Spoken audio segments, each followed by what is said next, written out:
on live yet. Okay.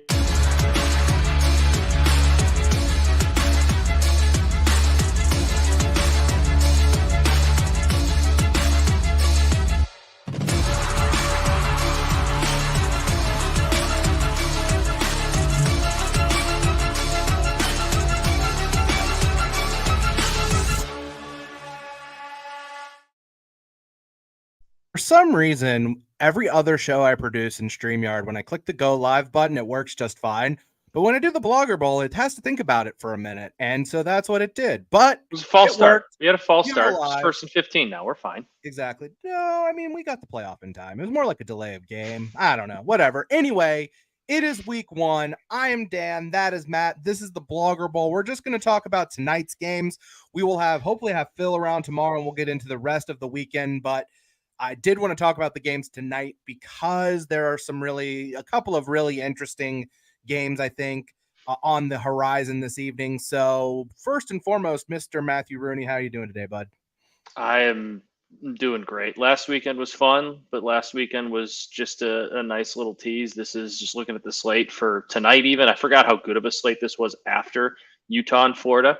We got, I know, 3 games we're going to talk about, but there's a lot of good football. And then Saturday's just, I can't wait to be on the couch and watch college football. We're back. We're so back. We are so back. Excuse me. And before we launch into tonight's game, I have what I wrote as producer Dan's week 0 recap and a flash. So we'll go through. I have one too when you're done. I guarantee you it's even quicker than yours. That happened. We'll start with the big one, or the most prominent one. Notre Dame 42, Navy 3. Everything you could want from Notre Dame. Sam Hartman looked great. I think you have to charge the offensive line with bullying. Straight domination across the board for Notre Dame. Navy, we're watching the death of the Paul Johnson Flexbone option offense in real time. Might come back to that once we get through the rest of these games, because I do have some kind of overarching thoughts about that in general. But again, Notre Dame, huge performance. I know Navy stinks, but a great win for them. USC 56, San Jose State 28. I know Siobhan Cordero is a good quarterback who's been around forever, but I'm convinced Alex Grinch is only at USC so they can try and get Caleb a second Heisman, and then Grinch is gone next year. Vanderbilt 35, Hawaii 28. Vandy has some dudes on offense, a decent quarterback, and a brutal secondary that is going to get torched a lot this season. So they're going to kind of be a fun team to watch. Hawaii's taken a lot of money against Stanford this week. That line, I think, was like 7 at one point, or 6, and I think it's down to 4. Jacksonville State 17, UTEP 14. When I worked on College Game Day, Reese Davis once taught me something that he learned from Bobby Knight. Dumb loses more than smart wins. Hello, UTEP coaching staff. Comical play calling all day in key situations. Jacksonville State became, I believe, the 6th straight team from the FCS to win their FBS debut. No pressure on you, Sam Houston, this weekend against BYU. San Diego State 20, Ohio 13. Congratulations, SDSU. You are now Iowa Pacific, and won because you hurt Curtis Rourke. Louisiana Tech 22, FIU 17. Honestly, I fell asleep on the couch and missed the end of this game, but would have been a brutal loss for Louisiana Tech at home to a bad FIU team. So at least they got the win there. And then UMass 41, New Mexico State 30. Bummer of a loss for my Aggies, where turnovers played a huge key in that game. But you do have to shout out UMass quarterback Tyson Pumachan, a Connecticut kid who had 288 total yards and really affected the game with his legs. UMass not being a dumpster fire would be kind of fun. There you go. That's a rundown. You said you had an even shorter.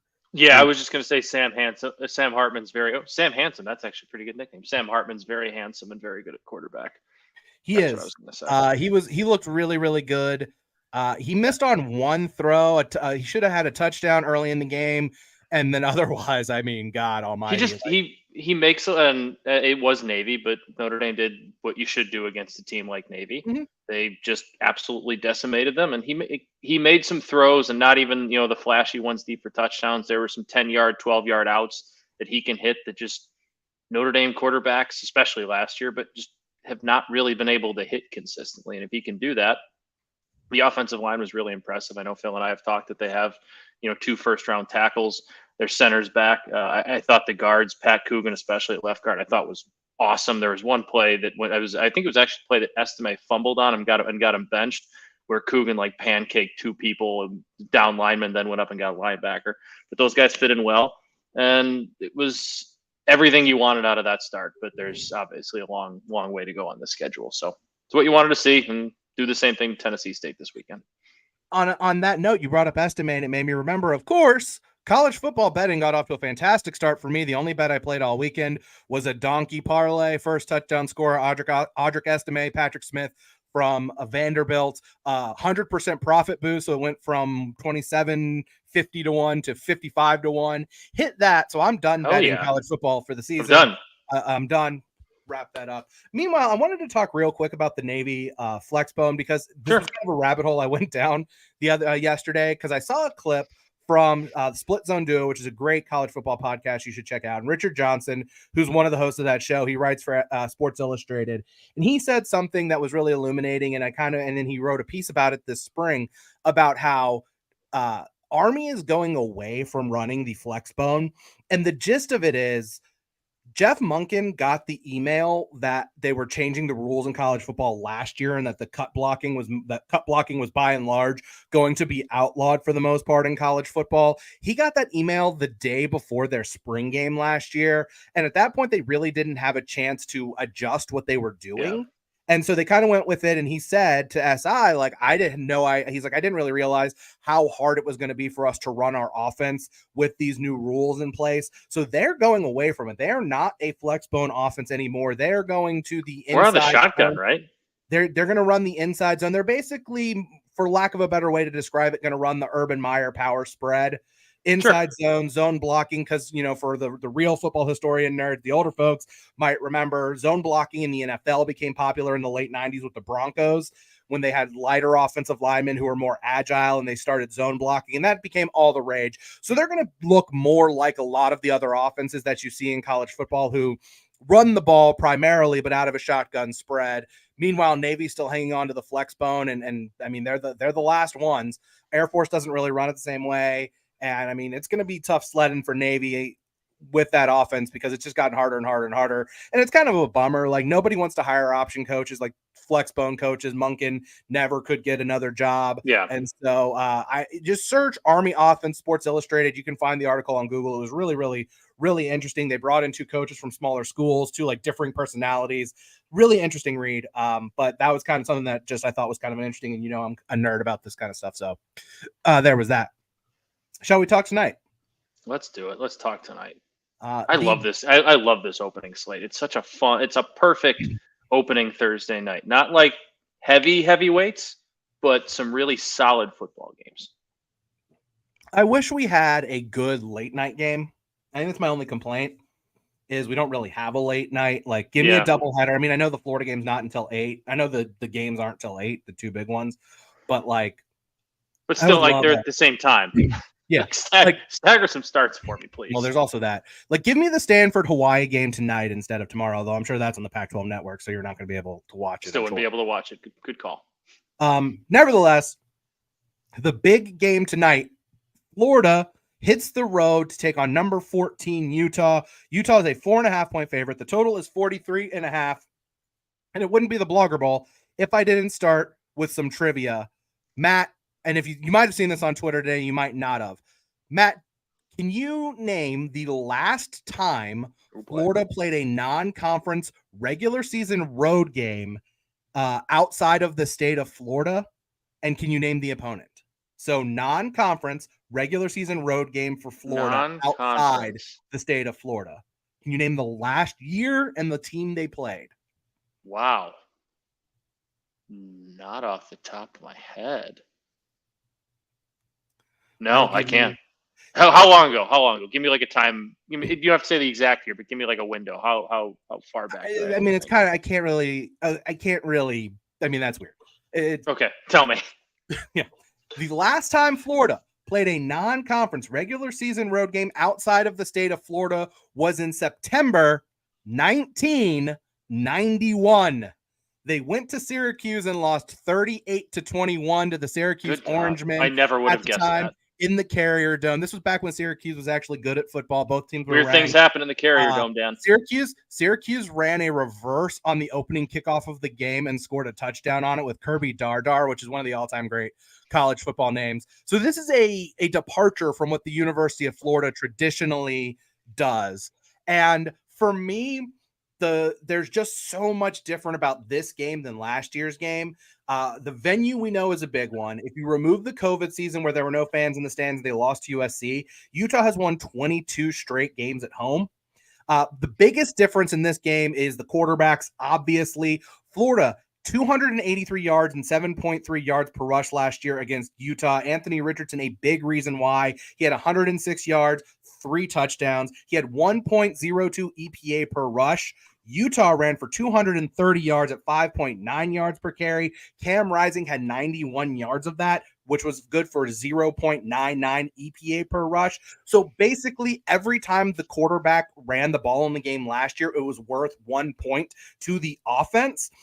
Utah's defense was very un-Utah-like when it came to rush defense at times last year. They got pushed around in a few games, mostly losses. The question, though, does Florida have enough dynamism in the run game to be able to push Utah around up front? Graham Mertz ain't Anthony Richardson in a lot of ways, and mostly with his legs. He is not a mobile quarterback. Barnes starting for Utah. We don't really know. He hasn't played a ton. He had 8 carries, 51 yards against Washington State last year, had some decent rushing numbers in his high school career, but he's a huge unknown in this. If Florida can't run the ball, Utah can pin their ears back on defense, 10th in the country last year in sack rate. So this game's going to come down to establishing the run and which team can assert themselves more.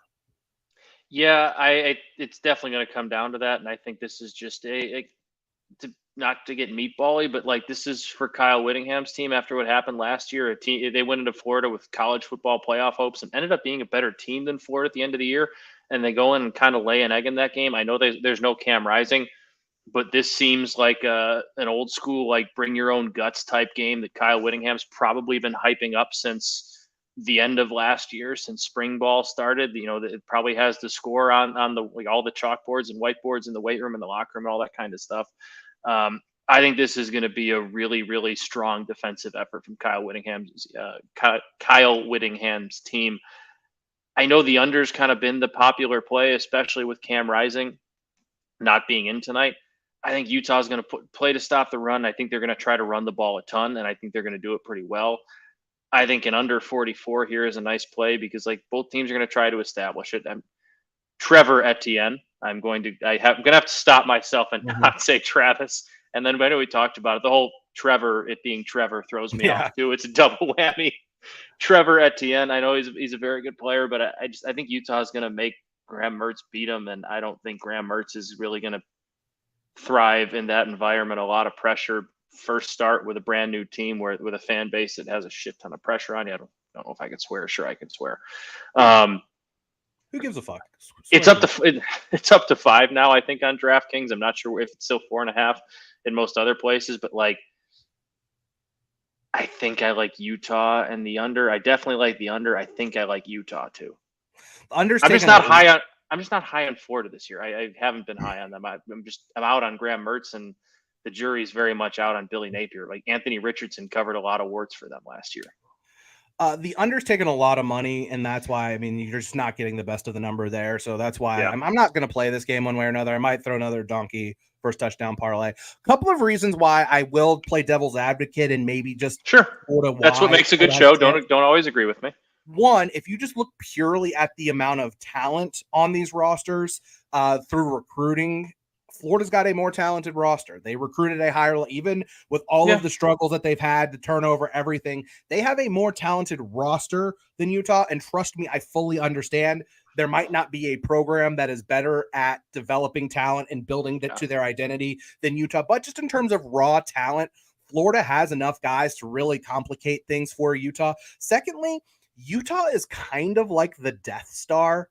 It kind of takes them a little while to get rolling. Like they have to fire up the Death Star and then shoot the cannon to blow up the planet. Feels like Utah is a team that's better in November than they are in September, or in this case, August. So Florida might be able to catch them. I do think this game has major, major rock fight potential.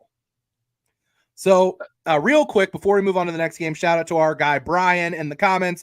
Download the Fantasy Life app. This has nothing to do with college football. It's an NFL thing. But if you play fantasy football, Brian is the guy who gets the fastest NFL news updates and the entire industry out there. He says the Hawaii-Stanford game is on CBS Sports Network, which I forgot. The game is on the islands. He also says the USC defense still sucks. That's fine. I agree with that one. He's not wrong about that, but the Stanford is going to Hawaii, so it's not a Pac-12 network. It is a CBS Sports Network game. One thing, to play devil's advocate to myself, I'm actually going to agree with you. The Utah point is a fair one. They are a team that kind of gets going as the season goes on. And for Kyle Whittingham is obviously an older, he's not old, but an older coach, very old school. And coming from one of those that played for one of those in college, knows how a lot of those guys think. Like, their number one goal every year is win the conference. Mm-hmm. And that's why Utah, it could be college football playoff, it could be BCS national championship, it doesn't matter. I guarantee you when they walk into their team meetings, first goal is win the conference. Then, win your bowl, win that. It's always win the conference. So that's kind of why I think they get revving up. And I don't think non-conference is as, obviously they want to win every game they play, but that's a fair point from you. I think they get rolling as they go on because the conference play is so important to them. The other big game tonight, you gotta love conference play starting on the first Thursday. I do. I love how Big Ten has done this. It's fun. Big Ten, they have taken over that opening weekend of the season with a marquee conference game on the opening night of the season. This year, it is the Matt Rule era at Nebraska, beginning on the road at Minnesota. Minnesota, a 7-point favorite. The total there, 42.5. If you look at both sides of the ball for both teams, I think the only thing that I'm confident in saying is Minnesota's probably going to have a pretty good defense. They lost a bunch of guys, but Joe Rossi has proven to be a very, very good coordinator and a guy whose name I think you're going to start hearing in head coaching mixes the next couple of years. But their defense has been like exceptionally good the last few years. They were a top 10 defense and nobody really knew it last year, mostly because they were kind of out of sight, out of mind because the offense was such a mess. Other than that, and Tyler Nubin, an All-American candidate at safety. He's a player that you're going to want to watch. Man, other than that, I have no idea what to expect in this game. Minnesota, they get Chris Ottman-Bell and Brevin Spanford. They return. Both guys been injured a lot. Corey Crooms comes in from Western Michigan to give them some depth in the wide receiver room. They have skill position guys. The line is rebuilt. Losing John Michael Schmitz is going to be a big loss for them. Huge. And we have no idea what to expect from the Greek rifle, Ethan Kaliakmanis, a guy who they are very, very high on. Is that a nickname you made, or is that something that we're seeing? That's okay. That's what they call him. That's fantastic. I love it's that. Not mine. That's not a me thing. They are very, very high on him to potentially be the first Minnesota quarterback drafted in half a century. Talked about that during the Big Ten preview. But everything I've read seems to indicate that they think that this is going to kind of be a learning process year for him. And then next year is the year they really expect him to build himself into a legitimate NFL prospect. So Minnesota wants to be more multiple with Sean Tyler running the ball with Mo Ibrahim gone, but they're probably going to lean on the run game a little bit to take the pressure off of him. So the Nebraska conversation is its own separate thing that we need to do. So starting off from the Minnesota standpoint, what are your expectations?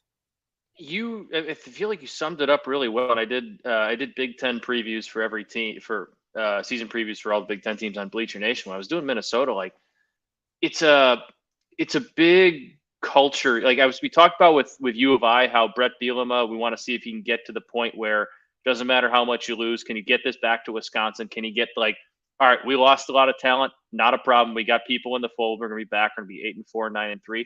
Minnesota's kind of getting to that point, I feel like, with PJ Fleck. They fly a little bit under the radar, but they're always a really solid team under him. They're always able to run the football. Every once in a while, they have a year. What was the year they beat Penn State at home? What was it? I think it might have been the COVID year, maybe the year before, where they were 9-3, 10-2, whatever that was. They lost a lot last year. They lost their quarterback who'd been there forever. They lost their running back who was absolutely outstanding. They lost their center who was all world everything, went to the Giants, I believe it was, and he's going to be a really good pro. How can they replace those guys? I do think, like you said, they're high on Kaliakmanis.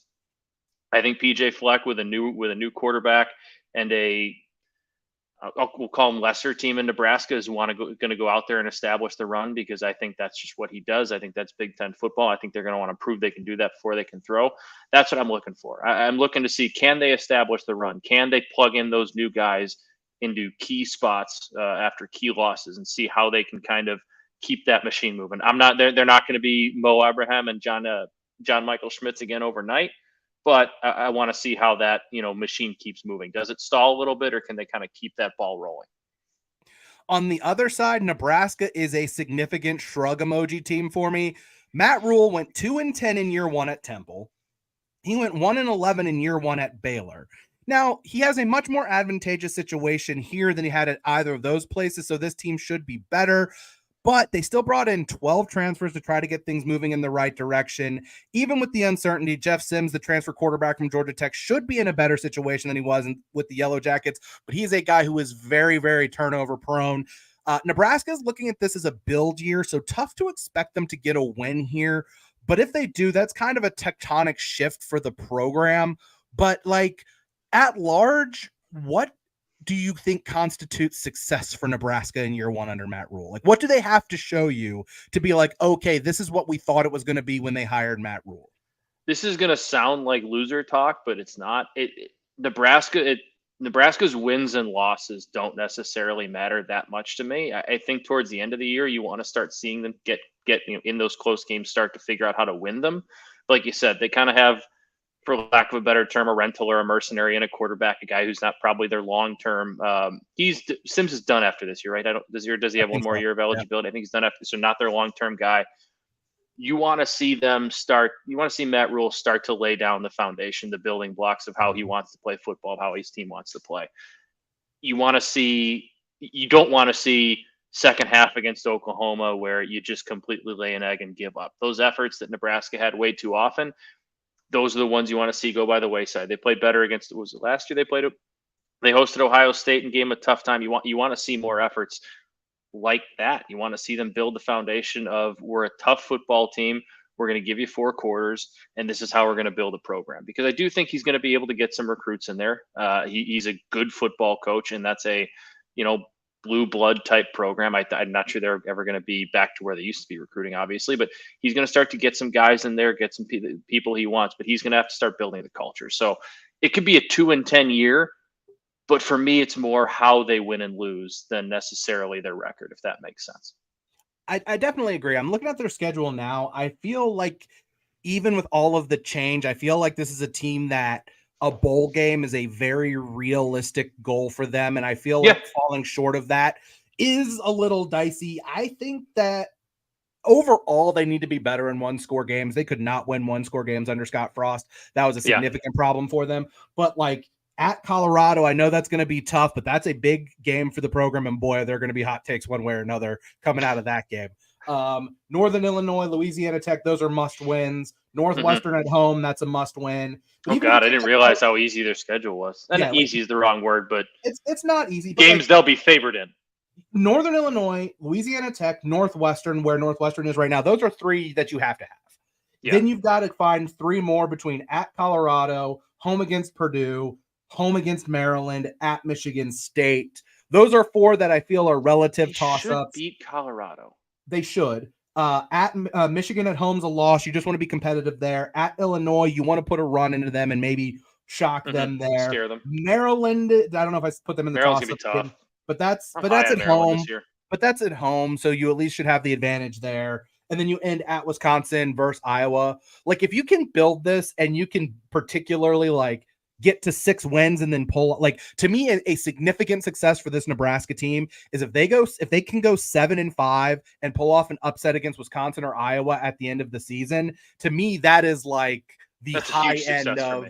To me, that's like the high end of holy shit. Matt Rule is going to do something really, really, really good there. Give him some time. They're building their I think NIL. That's probably best case scenario. Yeah, I feel like 7-5, steal one of those 2 games at the end, and then suddenly like Nebraska, it's like, okay, this is what, like, we knew it was going to be a slow roll from the beginning. But I mean, if they lose these first 2 games out of the gate, and it's like, man, the momentum slows. Like, I know Colorado, it's sold out. That's an old rivalry. Like, it's a really, really I do love that game's back. I don't care if they're going to be bad teams this year. Yeah, I don't care either. But the atmosphere is going to be awesome. I only wish it was in the snow. I only wish it was later in the season and it was snowing in Boulder. But I mean, otherwise, it's going to be really, really fascinating. However, forget the game tonight. Something more important is going on surrounding this game. Matt, are you familiar with the $5 a broken chair trophy? No. Please tell me about it. So, all right.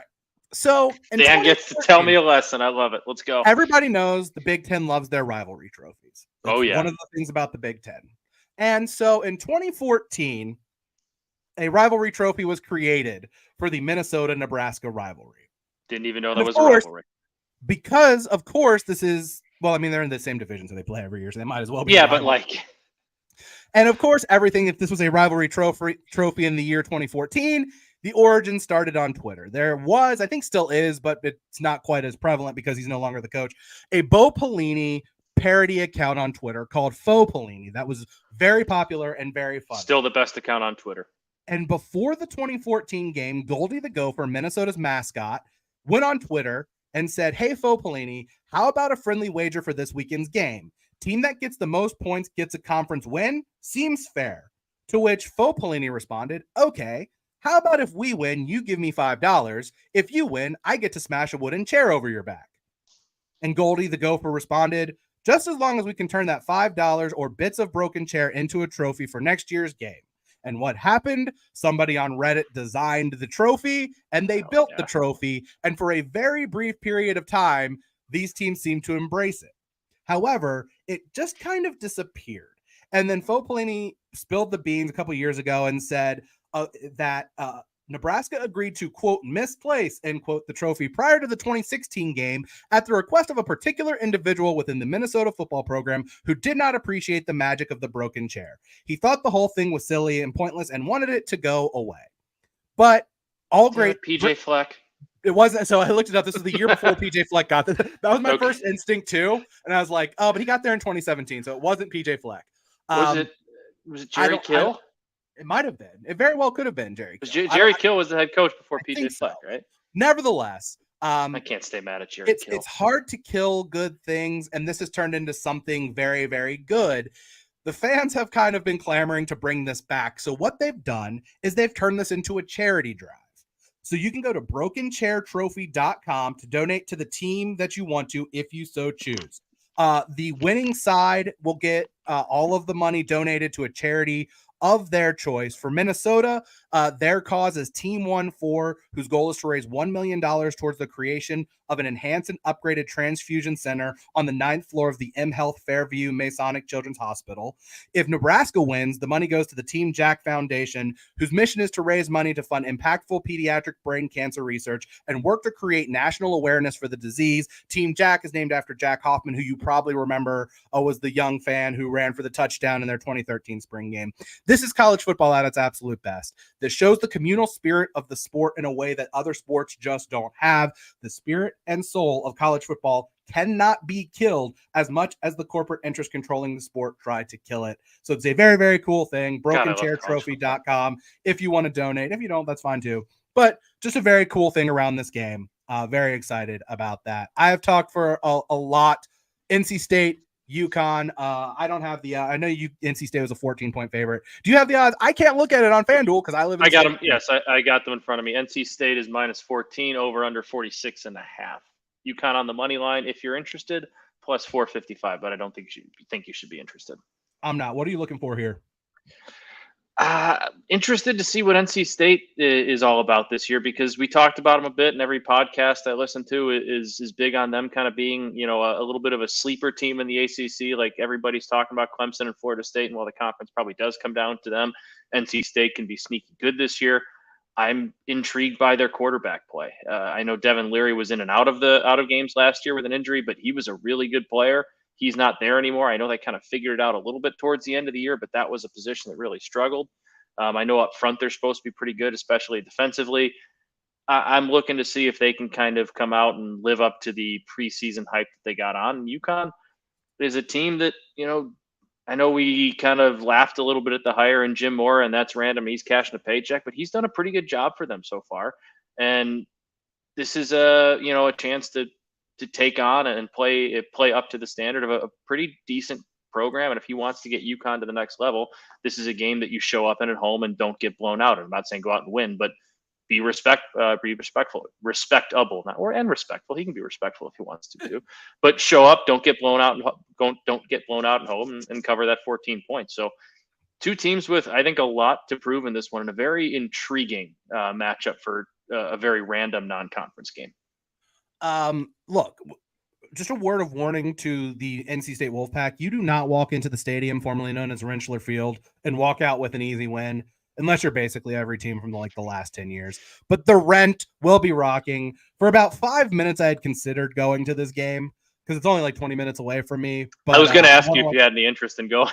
I did. If there was only one game on tonight that I wanted to watch, I probably would have just DVR'd it and gone to the game. But now, and I was like, whatever, I want to watch both games. Too many good stuff. And then, last week, they decided that my in-laws are coming over for dinner. I love my in-laws. No Catholic. My in-laws are awesome. So my in-laws are coming over for dinner tonight. So that made the decision for you. Yeah, I mean, that was easy enough decision there. So you talked about what Jim Mora did. What Jim Mora did was borderline, beyond a miracle last year. Not only getting that team to 6 wins, but with one of the worst passing offenses in college football. They were 106th in EPA per pass play, 122nd in passing success rate, 129th in yards per completion, 121st in passing efficiency. And Zion Turner, who took a bulk of the snaps after Taquan Roberson got hurt on the second series of the game, had an average depth of target of 7.3 yards, which was one of the the lowest totals in the country. They could not throw a forward pass and still went bowling, which is absolutely insane. Turner's back, Roberson's back, and yet they both got beat out by transfer Joe Fagnano, who spent 3 years at Maine for Nick Charlton, who is now the offensive coordinator at UConn. So he transferred to be with his old offensive coordinator, and he's going to be the starter, and NC State is going to win. And if it's 14 or lower, I'd rather at 13 and a half and not have to worry about a push. At 14, I'd probably, if you're looking for action, I would play NC State. If it gets to 14 and a half, it's probably a pass for me just because that hook is scary. But Taquan Roberson is the perfect name for just a college football player on a small D1 program. I can hear myself watching the Tax Slayer Bowl or whatever with Taquan Roberson just going off. I just wanted to chime in with that. That's a perfect small school college football name. No doubt. And he was at Penn State and not very good. And then he got hurt, like I said, last year, missed the entire season. So that's really it for games that we want to break down. The rest of the schedule is as follows. The only other FBS versus FBS game on the schedule is Kent State at Central Florida. The Knights are a 35.5 point favorite at home. The total is 54.5. The only bet I'm really interested in there is John Rice Plumlee might go in a donkey first touchdown scorer parlay. Love that guy, dual threat, really good player. The rest of the games are FBS versus FCS games. We have Elon at Wake Forest. You have Rhode Island at Georgia State, which is an interesting game. Don't discount the Rams there. Their quarterback is Kasim Hill, played at Maryland. He's been in college for 7 years. A lot of people go to college for 7 years. Yeah, they're called doctors. A buddy of mine is furiously texting me that he can't find that line, and why isn't that line up for him to bet? It'll be up later this afternoon. FCS. That's what I said. It's a check later. Usually come out till a few hours. Especially week 1. St. Francis, PA visits Western Michigan. South Dakota takes on Missouri. Arkansas, Pine Bluff at Tulsa. North Carolina A&T at UAB. Matt, do you remember who UAB's new head coach is? Trent Dilfer, the Trent Dilfer experience. I would fade the fuck out of that team if they were playing an FCS team that was good, but NC-A&T is not great. And then Southern Utah on the road at Arizona State. We do have Pac-12 After Dark. We do have the Thunderbirds of Southern Utah taking on Arizona State. Maybe is that a Pac-12 network game? I'm assuming it. I was going to say Jaden Rashad would be fun to watch, but it's a Pac-12 game. So I might have to try to use my VPN and hack in to watch that game somewhere if I'm still awake. I still can't believe that's a thing that they did to start that network and just not let anybody watch it. That's just so dumb. Well, that wasn't the intention, but it's what they did. Every other conference is the ACC has also kind of not figured it out. All the conferences that are doing well have figured it out. The ACC's fine. No, but they have ACC network that not everybody can get at times. It's rare, not nearly as prevalent as the Pac-12 network. But yeah, I get the ACC network just fine, so I don't care. It's that's your problem. That's a you problem. You're on the Atlantic coast, Dan. I am technically on the Atlantic coast, but hey, look, if Stanford and Cal end up in the ACC, you're on the Atlantic coast too, because basically that means everybody in America means the whole country is the Atlantic outside of Alaska and Hawaii. Technically, you go on the Atlantic coast, then yeah. So there you go. You'd be on the Atlantic coast as well. Anything else you want to add for tonight's games? Any other bets? Any other things that you're looking at for this evening? No, I wish, like I said earlier, the starts were staggered a little bit more, but I'm excited to watch. I think probably that Big Ten game might be, Utah, Florida is the one I'm most looking forward to, but I'm looking forward to all three of the big ones. No doubt about it. Well, we'll be back at some point tomorrow. I'm not sure what time. We got to talk to Corporate Phil to see what his window looks like tomorrow. Shooting for a morning time, but we'll see. Yeah. To preview all of the games, no, not all of them, just the big games from this weekend. So we will be back then. Enjoy the football, everybody. Football is back. Week 1 is here. Enjoy everything. And we will be back to talk more week 1 with you guys tomorrow.